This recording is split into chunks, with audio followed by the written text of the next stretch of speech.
네, 곡물의 농산물 값이 오르면서 이를 사용해서 만드는 공산품 가격도 같이 뛰고 있습니다. 상인도 물건을 사는 사람도 오르지 않은 상품을 찾기 어렵다고 입을 모으고 있습니다. 정부도 물가를 잡기 위한 대책을 내놓고 있지만 효과는 불투명해 보입니다. 현장에 나가 있는 취재기자 연결해 보겠습니다. 윤성훈 기자.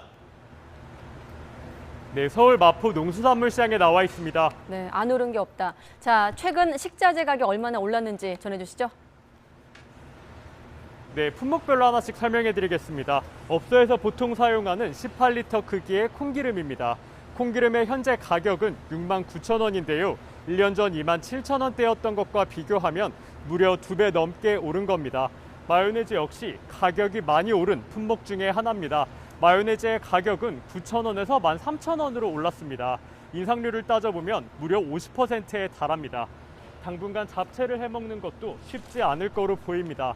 잡채에 들어가는 당면 1kg의 가격은 20%나 올라 10,000원을 넘어섰습니다.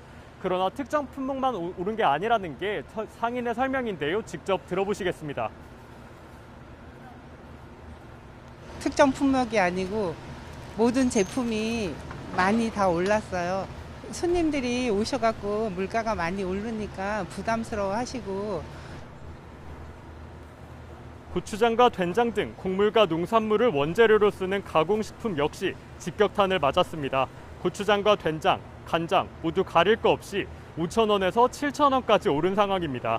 업소에서 많이 사용하는 밀가루 20kg은 18,000원대에서 28,000원대까지 무려 10,000원이나 올랐습니다.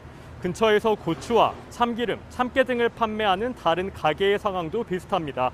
고추는 물건이 들어올 때마다 가격이 오르고 있다고 하는데요. 특히 수입 고추 1kg은 10,000원에서 30%나 오른 13,000원을 기록하고 있습니다. 상인들 걱정도 커지는 상황인데 상인들 목소리는 어떻습니까? 네, 사회적 거리두기 해제에 따라 숨통이 트일까 기대했던 상인들은 여전히 어려움을 호소하고 있습니다. 물가가 크게 오르면서 매출은 크게 늘어났지만 마진율은 오히려 줄어들었다는 이유에서입니다.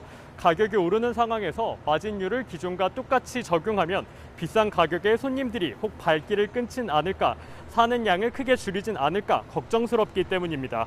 상인들은 인상분을 함께 감당해 마진율이 떨어질 수밖에 없다고 설명했습니다. 또 당분간 물가가 더 오를 거로 예상돼 우려스럽다고 입을 모았습니다. 장을 보러 온 사람들도 물건을 집었다가도 가격을 보고 내려놓는다고 전했습니다. 러시아의 우크라이나 침략 전쟁은 공산품 가격을 올리는 도화선이 됐습니다. 우크라이나는 유럽의 곡창지대로 불릴 정도로 밀과 같은 곡물 생산량이 많습니다. 그러나 러시아의 침략 전쟁 때문에 수출길이 막힌 상황입니다. 이후 인도도 자국 시장 보호를 위해 지난달 중순부터 밀 수출을 금지했습니다.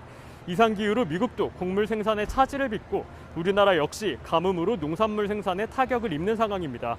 정부는 가뭄 대책비를 지원하는 등 민생 안정에 총력을 다하겠다는 계획을 내놨습니다. 그러나 국내 요인에 의해서만 물가가 오르는 게 아닌 만큼 정부의 대책이 얼마만큼의 효과를 거둘지는 미지수입니다.